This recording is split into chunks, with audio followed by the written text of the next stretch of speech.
Comment aider nos enfants à s'éduquer aux médias et à l'intelligence artificielle? Comment leur donner des repères dans un monde qui va vite et où on pense que ce qui est dit sur Internet est la vérité? Je te donne quelques astuces à mettre en place pour éveiller le sens critique de tes enfants. Je te souhaite une bonne écoute.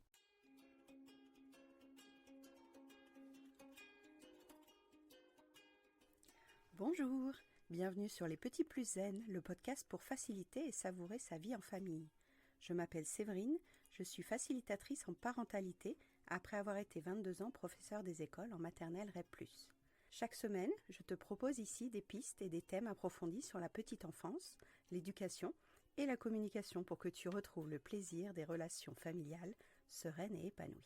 Une de mes missions est de t'aider à mieux comprendre et apaiser les émotions de chacun pour installer un équilibre entre tes besoins personnels et ceux de ta famille et enfin retrouver du temps pour toi. Je te partagerai aussi mon expérience en classe de maternelle, des découvertes apprises en formation et des outils inédits et actionnables facilement que j'ai créés au fil du temps à l'école et à la maison. Pour ne manquer aucun épisode, abonne-toi s'il te plaît sur ton application de podcast préférée et participe généreusement à la diffusion de mon travail en laissant un avis et une note de 5 étoiles. Pour plus de contenu, d'inspiration et de motivation, retrouve-moi aussi sur Instagram, Facebook et Clubhouse sous le nom Les Petits Plus Zen. Sur ce, je te souhaite une belle écoute.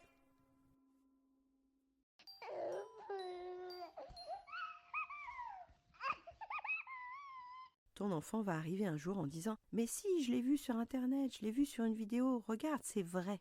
Ou alors ton ado va te sortir que « Quand j'ai demandé à ChatGPT, ils m'ont dit que c'était ça, j'ai pas vérifié. » Et toi, tu te dis « Mais comment on en est arrivé à croire qu'Internet va donner toutes les solutions sans réfléchir à nos enfants ?» Parce que oui, l'intelligence artificielle permet des merveilles et des progrès dans plusieurs domaines de nos vies. Mais ça ne va ni être magique, ni être fiable. Et ça, à l'intérieur de toi, tu le sais déjà.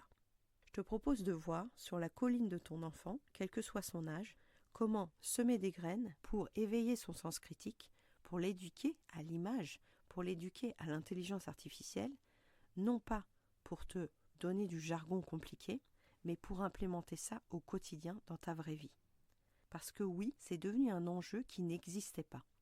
Nos parents n'ont pas eu besoin de nous éduquer à l'intelligence artificielle ou même à Internet. Ils nous ont laissé nous dépatouiller avec la technologie qui avançait grandeur nature. Et nos enfants sont exposés très tôt. Ils sont exposés à des vidéos, ils sont exposés à des informations qui sont sorties de leur contexte. Tout est standardisé, tout est minimisé. Il y a du buzz, il y a des images retouchées, il y a des réponses d'intelligence artificielle qui sont données avec tellement d'assurance alors qu'elles sont fausses. C'est même un levier politique pour faire changer d'avis certains électeurs. Il y a des exemples très concrets autour de toi, ne serait-ce que les publicités avant, après. L'enfant pense que c'est la même personne. Il pense que c'est normal, que c'est atteignable, que c'est réel, que ce soit pour la peau, le maquillage, que ce soit pour un régime. Sans accompagnement, il pense que les images après sont des normes possibles, donc réalistes. Ou alors il croit qu'une info est juste parce qu'elle est bien présentée, bien emballée. Le cadre et la facilité de faire des supports en quelques secondes montrent que les enfants vont être exposés à beaucoup plus d'informations non vérifiées qu'avant. Éduquer nos enfants aux médias, à l'intelligence artificielle, c'est apprendre avant tout à ralentir avant de croire. Beaucoup foncent tête baissée en disant « je l'ai lu, c'est vrai ». Et vous voyez en quoi cette facilité nous permet du confort. Si on ne vérifie pas, si on ne cherche pas, si on ne prouve pas, si on n'explore pas, ça nous fait gagner du temps et des efforts. Si on va au plus vite et au plus confortable, pourquoi vérifier les informations ? On m'a dit ça, je le répète, ça doit être vrai. J'avais lu un article qui disait que quand le titre est vraiment très putaclic, les gens partageaient l'article sans même l'avoir lu, uniquement dans la force du titre, alors que dans l'article, il n'y avait rien de vérifié, rien de sourcé, rien de crédible. Mais le titre était tellement bien tourné qu'il était polémique, qu'il donnait envie à partager aux gens autour de nous. Alors vous allez peut-être me demander, mais c'est pas si grave, tout le monde fait ça. Le risque pour nos enfants, c'est que si je crois que tout ce que j'ai vu est vrai, si je me compare constamment à ce que j'observe, si je crois que le monde, avec ses infos anxiogènes, n'est que ça, et si je pense que l'IA sait mieux que moi, quelle est ma place dans ce monde ? L'ado, qui recopie son IA en oubliant de changer certains termes, ne comprend pas ce qu'il a rendu. Il pense avoir travaillé, alors qu'il n'a juste que recopié et donné une information qui n'a même pas été remâchée. Vous sentez que ce risque-là, c'est pas le problème de l'IA, c'est de ne plus réfléchir à l'usage qu'on fait de l'intelligence artificielle, de ne plus mettre de filtre dans ce qu'on croit, dans ce qui est vérifiable, dans ce que je pense réel, je pense aux images retouchées à ce moment-là, et de ne pas comprendre qu'il y a des biais à l'information, qu'il y a des biais dans les médias, qu'il y a des biais parce que c'est du marketing la plupart du temps. Si on arrivait à éduquer plutôt que d'interdire les accès, et là je vous renvoie à l'épisode qu'on avait fait sur la gestion des écrans, si on pouvait accompagner nos enfants à se poser des questions beaucoup plus tôt, à douter de ce que les gens disent en questionnant, en approfondissant, en aiguillant, en disant « Ah oui, mais où est-ce que tu l'as lu ? Quelle est ta source ? Est-ce que tu peux me donner un exemple ?» Les gens en face pourraient dire « je sais pas ». Et de voir que l'opinion de l'autre n'est pas si forte, l'opinion de l'autre n'est pas si crédible, l'opinion de l'autre n'est pas si étayée par des recherches. Je salue une de mes binômes qui travaille sur la constitution d'un musée de l'histoire et qui me disait, autour de la table, on a des expériences tellement différentes et certains arrivent avec des croyances de savoir établis. On peut être parasité par des on-dit, par des informations superficielles. Et c'est normal, parce qu'on fait des raccourcis. Une fois de plus, on va au plus rapide parce que c'est confortable pour nous. Mais le savoir, la réflexion, ça demande un effort, ça demande un temps long. Ça demande du temps d'apprentissage, de maturation. Et ce temps se perd beaucoup, parce qu'on est dans l'urgence, on est dans la rapidité, on est dans la vitesse. L'esprit critique se nourrit de pause, de silence, de questionnement. Ces questions, ces silences, ces pauses, on ne les a plus. Voire on les fuit, parce que s'asseoir avec soi-même, observer nos pensées défiler, ça peut être très anxiogène. Il y a eu un moment, en 2020, où je n'arrivais pas à m'asseoir dans le silence. C'était insupportable pour moi, parce que dans ma tête tournaient tellement de pensées que je préférais fuir dans un livre, un roman, un jeu vidéo, une série, toute activité qui m'empêcherait de réfléchir et de voir la confusion de mes pensées. Si on était complètement honnête, on préfère quelqu'un qui est très sûr de lui, qui va à l'essentiel, qui nous fait un récapitulatif, 3 points à appliquer, et hop, c'est très confortable. Et je fais le parallèle avec mon métier, puisqu'il y a plusieurs coachs parentaux qui font ça, qui vous donnent un mode d'emploi. C'est pas du tout l'orientation que je mets à mon métier. Moi, quand je reçois une famille en guidance parentale, je lui explique, je lui verbalise ce que l'enfant comprend, ce que l'enfant désire, ce que l'enfant exprime dans son comportement, et comment on pourrait le voir autrement pour ne pas être déclenché. Ces informations, elles sont ensuite à mouliner pour vous, pour l'implémenter dans votre vie, avec votre rythme, avec votre fonctionnement, avec vos cicatrices, avec votre couple. Je ne donne pas un mode d'emploi clé en main. C'est pour ça qu'en 30 minutes, on n'arrive pas à faire le tour d'une question éducative, pédagogique, émotionnelle. Mais nos enfants vivent dans un monde où ils ont tendance à dire « je sais, oui je sais, je l'ai lu, oui je sais ». Peut-être qu'on pourrait revenir, et ça nous renvoie à l'épisode sur les ateliers philosophie que je faisais en maternelle, donc c'est l'épisode 57, si tu ne l'as pas encore entendu, à poser qu'on sait très peu de choses en fait.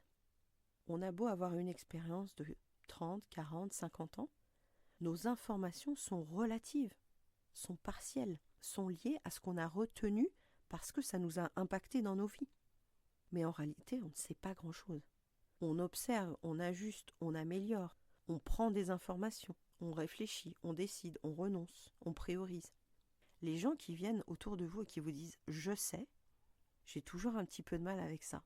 Parce qu'en fait, ils savent pour eux. Mais ils ne savent pas pour toi. Ils ne savent pas dans l'absolu. Ils savent ce qu'ils ont compris pour eux. Moi, je sais ce que j'ai compris pour mes filles, mon couple, mon entreprise. Mais ça ne va pas s'appliquer à n'importe qui. Je peux l'adapter, je peux l'ajuster et je peux le transformer pour le donner à une autre famille dont je comprendrai les enjeux avec l'expérience. Mais le danger avec nos enfants, c'est de croire qu'ils savent.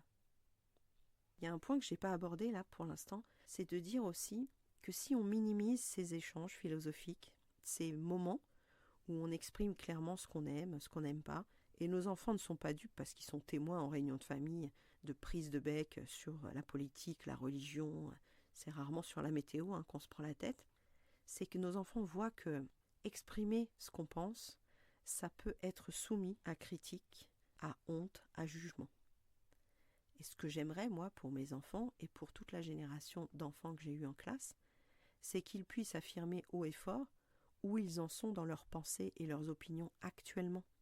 Pour qu'en face, les gens puissent dire « Ah, mais c'est ce que tu penses maintenant, avec ton expérience, tu en es arrivé à ce point-là, mais je me permets de t'annoncer que… » et d'amener une petite information complémentaire pour réajuster son savoir, pour se frotter à d'autres façons de réfléchir.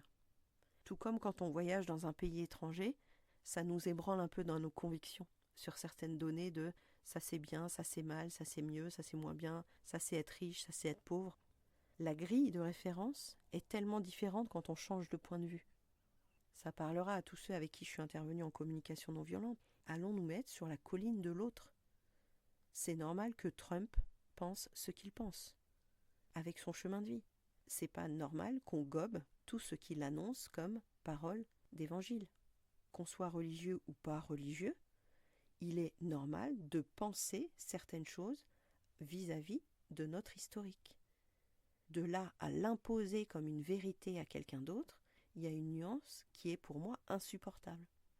Je respecte tous les gens qui ont une opinion très tranchée. Je m'interroge juste sur le côté très tranché de certaines opinions.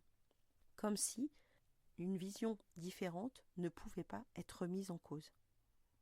Alors concrètement, on va revenir aux âges de ton enfant. Avant 6 ans, on va leur permettre peut-être de distinguer le réel de l'imaginaire. Avec des exemples très simples.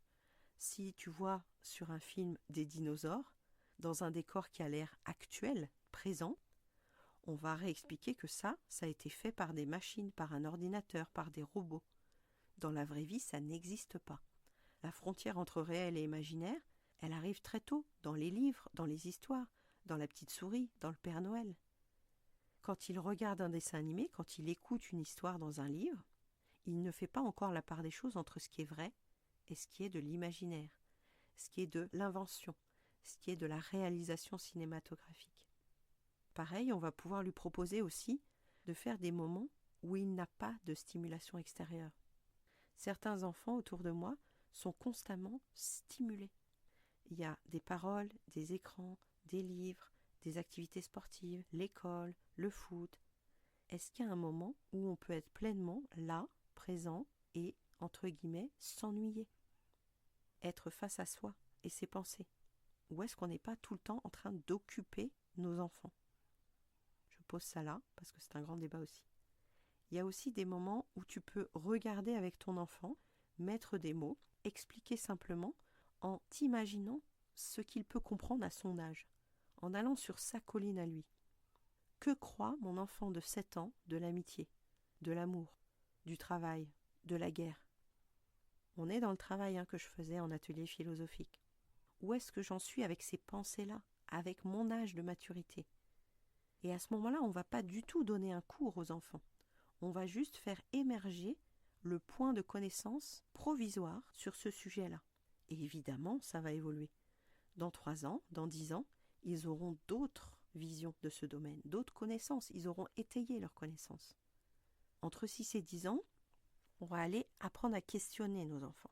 On va développer l'esprit critique, on va aller beaucoup plus loin dans les questions philosophiques. D'après toi, qui est-ce qui a fait cette vidéo? Pourquoi est-ce qu'il te montre ça à la télé? Est-ce que tu crois que tout le monde vit vraiment comme ça, comme l'influenceur que tu regardes sur TikTok? À ce moment-là, on élargit le périmètre de ses connaissances. Une vidéo YouTube, ce n'est pas la réalité. Il y a eu du montage, de l'aménagement, des coupures, des filtres. Le texte est écrit. On n'est pas dans la spontanéité qu'un enfant pourrait croire. On va leur expliquer aussi l'idée du marketing. Ces enfants sont payés pour te donner envie d'acheter ce jouet. Cette publicité sur les céréales, on va te la montrer 8 fois pour que ton cerveau ait envie d'acheter cette marque. Si tu demandes à l'IA quel est le meilleur métier, l'IA va te répondre avec son filtre à elle. Elle ne va pas te donner le meilleur métier pour toi.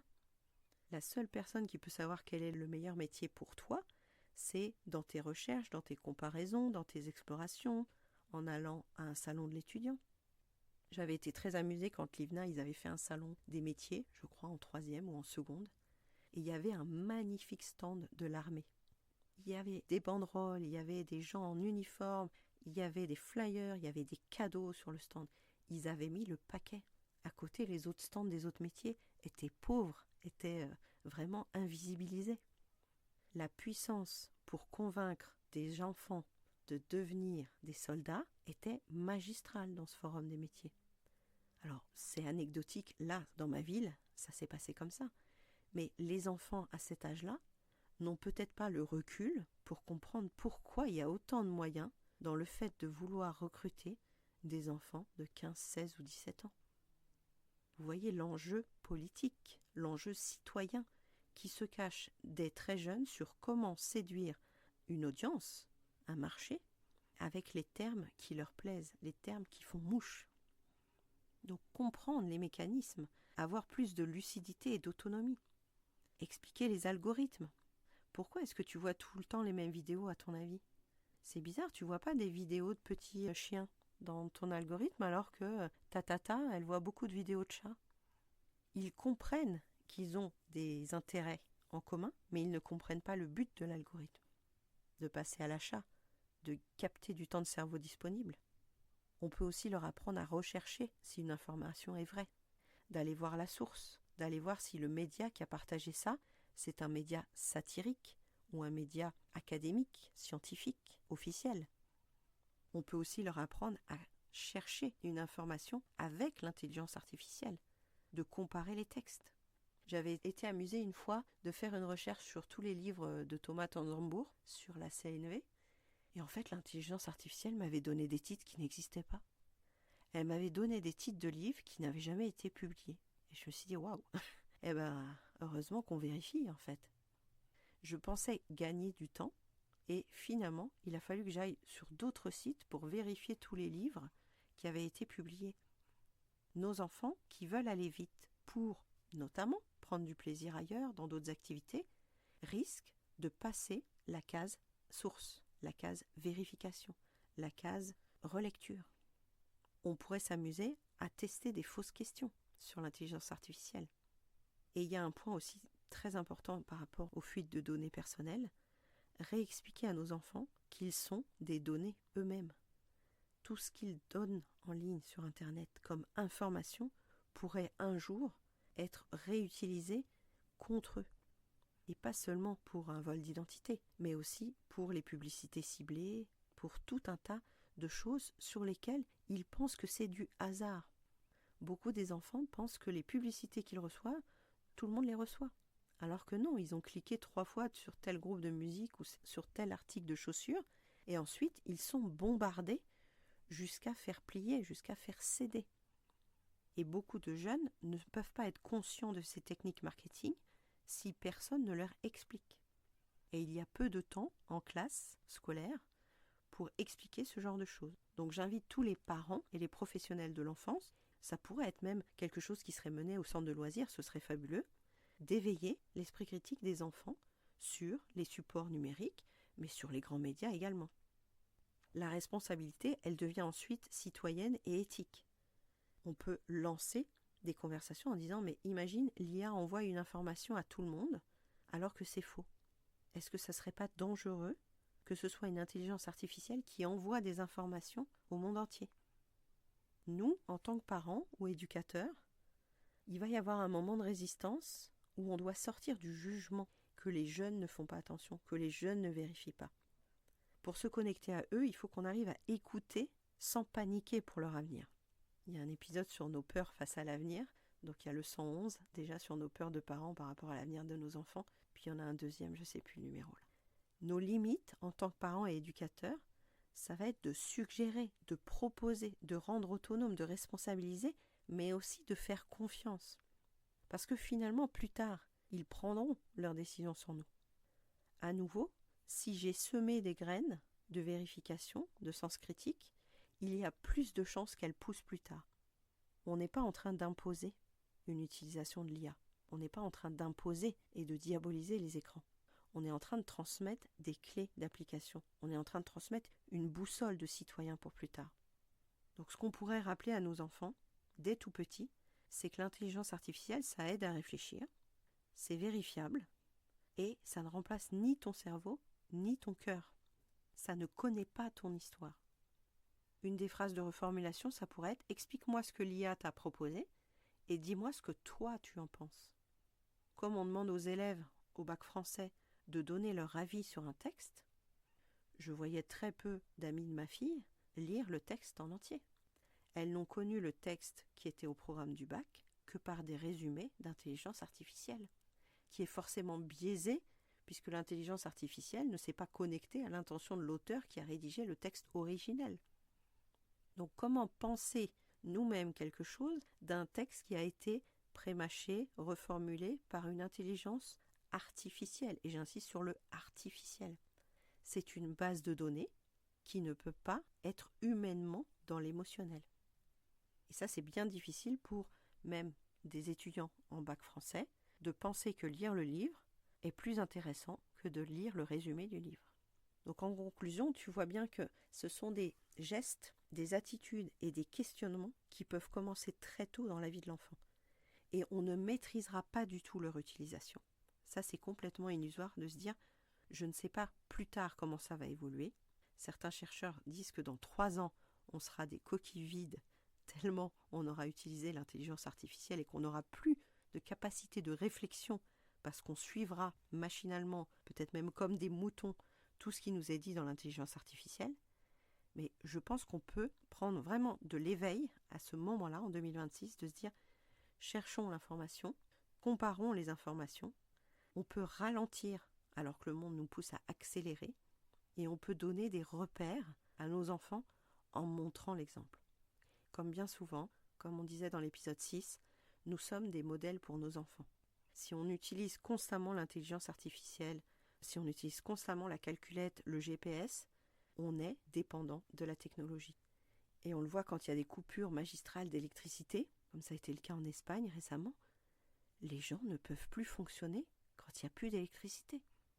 Les commerces, le terminal de paiement, l'ordinateur, les chargeurs, on est tellement dépendant de la technologie que le jour où il arrivera une catastrophe électrique ou autre, on sera démuni humainement parce qu'on perd la capacité à prendre un recul sur nos facultés intellectuelles. Donc toi, parent, papa, maman, professionnel de l'enfance, tu es là avec ton esprit critique, ton expérience, tes connaissances, tes capacités de recherche, puisque j'aime beaucoup cette blague sur les réseaux qui disait « Oui, mais nous, on a eu notre diplôme avant l'invention de ChatGPT. » Ça m'a fait rire parce qu'en fait, la nouvelle génération n'imagine pas du tout ce que les anciens ont vécu. D'aller à la bibliothèque pour réviser des partiels, c'est quelque chose qui leur est complètement inconnu maintenant. Maintenant, dans leur chambre, sur leur téléphone, il y a le monde entier à portée de clic. Donc nous sommes encore des experts de l'esprit critique. Pour combien de temps ? Je croise les doigts, j'espère encore pour quelque temps, mais soyons des repères, soyons des phares pour exercer au quotidien de la réflexion, du savoir, du temps long. Évitons au maximum les raccourcis, le buzz. J'aime la profondeur des échanges que j'ai avec mes amis, avec mes enfants, avec les anciens, avec les jeunes. Cette capacité de dialogue, l'intelligence artificielle ne peut pas nous l'enlever sans notre consentement. Si cet épisode t'a aidé, partage-le à un parent qui se sent un peu dépassé par le numérique. Si tu as envie d'évoquer ces sujets-là, je t'invite à réserver une séance de guidance parentale. Et puis peut-être, dis-moi, qu'est-ce qui est le plus compliqué chez toi avec tes enfants par rapport à l'IA? Je te souhaite une très belle semaine. Au revoir. Merci d'avoir écouté cet épisode. Tu peux retrouver les thèmes et les épisodes précédents aussi sur lppzen.com/lepodcast. Pour soutenir mon travail, je t'invite à noter, commenter et partager le podcast, notamment sur ton application préférée, comme Apple Podcast par exemple. Ton soutien est important pour moi pour permettre à d'autres parents de retrouver la sérénité en famille. On se retrouve pour un prochain épisode très bientôt et en attendant, prends bien soin de ta cheminée des émotions et de ton arc-en-ciel des besoins. À très vite.